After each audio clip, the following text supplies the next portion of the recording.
আসসালামু আলাইকুম ভিউয়ার্স, আশা করি আপনারা সবাই ভালো আছেন। আবারও নতুন একটা ভিডিও নিয়ে আপনাদের সামনে হাজির হলাম। আশা করি এই ভিডিওর মাধ্যমে আমরা নতুন কিছু শিখবো এবং নতুন কিছু জানার চেষ্টা করব ইনশাআল্লাহ ভিউয়ার্স। আজকে আপনাদের একটা জিনিস দেখাই খুবই সংক্ষিপ্ত সময়ে। সেটা হচ্ছে দেখেন যে কিভাবে মানুষ মানুষকে ধোঁকা দেয়। হ্যাঁ, আসলে মানুষই তো মানুষকে ধোঁকা দেবে, কিন্তু দেখেন কিভাবে মানুষ মানুষকে ধোঁকা দেয়। সেই মানুষ হোক আহলে হাদিস, সে মানুষ হোক মুসলিম, হোক নাস্তিক, হোক আহলে হাদিস, হোক কওমি, হোক দেওবন্দি, কিভাবে মানুষ মানুষকে ধোঁকা দেয় বা কিভাবে মানুষ মানুষের স্বার্থ হাসিল করে নেয়। সেই স্বার্থ যেই কেন্দ্রিক হোক না কেন, অর্থকেন্দ্রিক হোক বা আপনার এমনিতে নিজের খেয়াল খুশি পরিপূর্ণ করার জন্যই হোক না কেন। তো দেখেন এই জায়গায় আমি একটা আপনার ভিডিও ছাড়তে যাচ্ছি। এই ভিডিওটা মূলত হচ্ছে যে আপনার একজন সালাফি বা আহলে হাদিস যারা এই পেজটাকে, এই চ্যানেলটাকে মেনটেন করে। তো দেখেন তারা কি একটা হেডলাইন দিছে যে মেজর ডালিমের সাথে একমত হলেন আব্দুর রাজ্জাক।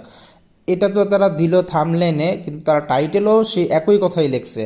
তো দেখেন যে আমি আগে থেকেই জানতাম এমন কোনো কিছু সম্ভবই না, কারণ আব্দুর রাজ্জাক বিন ইউসুফ, বিশেষ করে আব্দুর রাজ্জাক বিন ইউসুফ বা তার ছেলে বা গুটি কয়েক যারা আছে আহলে হাদিসের, তারা কোনো সময় ওই স্রোতের পক্ষে গিয়ে বক্তৃতা করে না। অর্থাৎ যেটা ভাইরাল বা মানে ইসলামিক না, নন ইসলামিক যেটা ভাইরাল, সেটাকে নিয়ে তারা ওয়াজ মাহফিল করবে, সেটা ওয়াজ মাহফিলের মতো তারা উল্লেখ করবে, এমনটা না হওয়ারই মতো।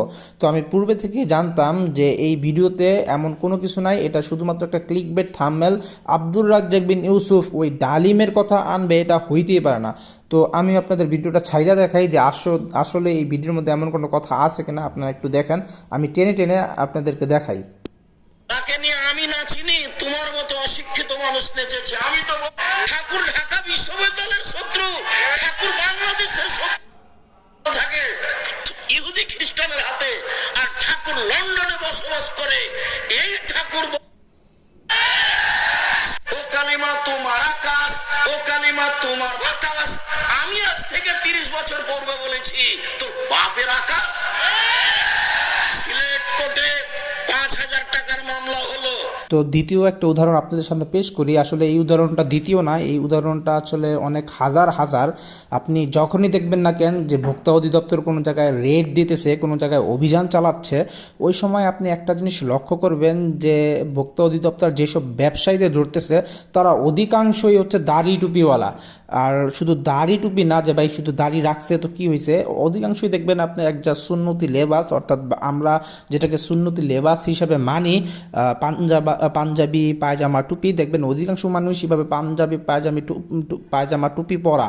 তো এটা আসলে দ্বিতীয় উদাহরণ না, এরকম অনেক অনেক হাজার হাজার ব্যবসায়ী আছে যারা এইভাবে পাঞ্জাবি পায়জামা বা দাড়ি রেখা মানুষকে প্রতারণা করে।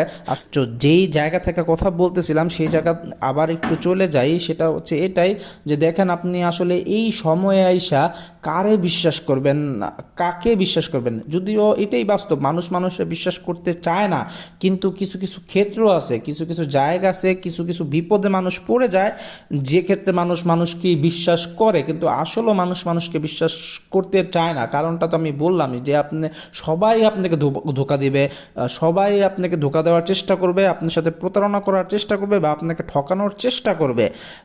হতে পারে সেটা আর্থিকভাবে হোক, হতে পারে সেটা ব্যক্তিগত অন্য কোনো স্বার্থে হোক।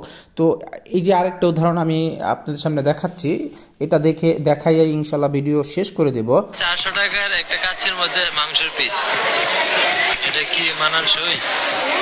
ভাই এটা কি মানানসই? দেখেন তো 400 টাকার একটা কাচ্চির মধ্যে এটা কি দিছেন? হাড্ডি শুধু।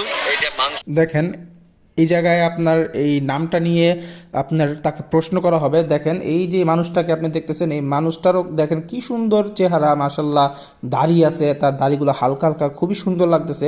কিন্তু দেখেন এই জায়গাটাও সে প্রতারণামূলক কথা বলবে, এই জায়গাটাও সে প্রতারণা করার চেষ্টা করবে। দেখেন কি সূক্ষ্ম প্রতারণা করার চেষ্টা করে। এই সূক্ষ্ম প্রতারণা নিয়ে আরেকটা ইউটিউবার সে ভিডিও বানাইছে, আমি আপনাদের দেখাবো, আগে তার কথাগুলো শুনেন।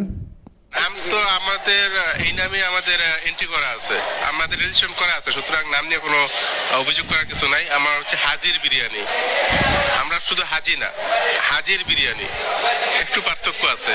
হ্যাঁ, এরকম অনেকে মনে করে, তবে সেরকম কিছু নয়। আচ্ছা, আমি আপনাদের ভিডিও দেখাচ্ছি যে কোন ভিডিও দেখে এই ৭১ টিভি চ্যানেল তারা অভিযানে গেছে এবং বা সংবাদ সংগ্রহ করতে গেছে এবং বিরিয়ানি পরিচালনায় Seychelles kacchi and biryani counter. হ্যাঁ ভাই, হাজির বিরিয়ানি কোন জায়গা থেকে আসলো? হাজির বিরিয়ানি পুরান ঢাকা থেকে আসছে নাকি? তাহলে হাজির বিরিয়ানি তো বাংলাদেশে একটাই, সেটা পুরান ঢাকায়। পুরান ঢাকার ওইটাই একটা। এটাই আরেকটা এটা আরেকটা কেমনে হইলো? সিশেল পরিচিত সিশেল। তাহলে সিশেল ক্যাফে নাম দিতেন, হাজির বিরিয়ানি দিলেন কেন? আচ্ছা আসেন একটু খাবারগুলো দেখি, কেন দিলেন হাজির বিরিয়ানি নাম? এটার কোনো উত্তর আছে? মালিক হাজি ছাপ। হ্যাঁ, হাজির বিরিয়ানি। এটা কি সবচেয়ে সহজ উত্তর? হ্যাঁ হ্যাঁ না, এই উত্তরটা হইলো না। আপনি আরেকটা দোকানের নাম নিয়ে আপনি দিলেন। আপনার দোকানের নাম আমি দেই না তো। আমার দোকানের নাম দিবেন কেন? আপনি হাজির বিরিয়ানির নাম দিছেন। হাজি কি আপনি তো মানুষকে আপনি ধোকায় ফেলাচ্ছেন। কে বলছে আমি এটা? আমি বলতেছি আপনি ধোকায় ফেলাচ্ছেন। আমার দেশের মানুষ একটা হাজির বিরিয়ানি চেনে, হ্যাঁ, হাজির বিরিয়ানি। যে একটাই হাজির বিরিয়ানি, এটা হাজি বিরিয়ানি। ওইটা। হাজি বিরিয়ানি। তে এত ফাঁক ফোকর রাখতেছেন কেন? আপনার দরকার কি হাজি বিরিয়ানির নাম দেয়া? এটা তো হাজি বিরিয়ানি। হাজি বিরিয়ানির নামটা দেওয়ার দরকার কি ভাই? এটা হচ্ছে হাজির বিরিয়ানি। দরকারটা কি? কোনো আমি দরকার? হাজার দিতে পারি। কেন আপনি নাম দিবেন আরেকজনের নাম? ওই আরেকজনের নাম তো- এটা তো হাজির বিরিয়ানি ভাই, শুনেন এটা লেখা আছে নিউ হাজি, আর ওইটা হাজি। না, এই যে এইটাও কিন্তু ফাঁকিবাজি। আমাদের দোকানে বিভিন্ন নাম দিয়েছে, উপর আমার সি দিয়ে দিয়েছে। হ্যাঁ, পুরো নাম জানি কিন্তু সিশেল। হ্যাঁ, পরিচালক আমারও প্রশ্ন সেটা। সিশেল এটা কি ক্যাফে? ক্যাফে কোথায় এটা? এটা তো আমাদের সিশেলটা কোথায়? ট্রেড লাইসেন্সের সিশেল, সেটা কোথায়? সেটা গুলশানে আছে। গুলশানে সিশেল আছে, তাহলে আপনি সিশেল নামে দিতেন। আপনি হাজির বিরিয়ানি এই নামে কি আপনাদের কোনো ট্রেড লাইসেন্স আছে? হ্যাঁ, আসেন, আসবো আমি একটু খাবার দেখি। সেটা ধোকাবাজির মাধ্যমে রাখা না। এই যে জীবনেও হাজির বিরিয়ানিতে এই খাবার বিক্রি করে না, কিন্তু আপনারা করেন। আবার আপনি ওই যে উনি বললো হাজির বিরিয়ানি, কিন্তু আপনার গায়ে লেখা হাজি বিরিয়ানি, দেখছেন? এই জিনিসটা মানুষে, আপনি বলেন ভাই মানুষের একটা ধোকাবাজির মাধ্যমে রাখা না। হ্যাঁ, মনে করেন আমি ওর নাম দিলাম সালমান খান, ঠিক আছে? ওর নাম দিলাম সালমান খান। এরপরে আমি বাণিজ্য মেলায়, শুনেন, বাণিজ্য মেলায় আমি প্রচার করলাম। ভাই আমার কথা শুনেন, আমি যদি বাণিজ্য মেলায় প্রচার করি যে সালমান খান আসতেছে, তাহলে কয় হাজার মানুষ আসবে, কয় লক্ষ মানুষ আসবে? আর তারপরে যদি আমি এইটার আইনা বলি যে এটা সালমান খান, তাহলে মানুষ মানবে? মানবে না। এইটাই আমি এই জিনিসটাই বলতে চাইছি ভাই। একটু দেখি কি এইটা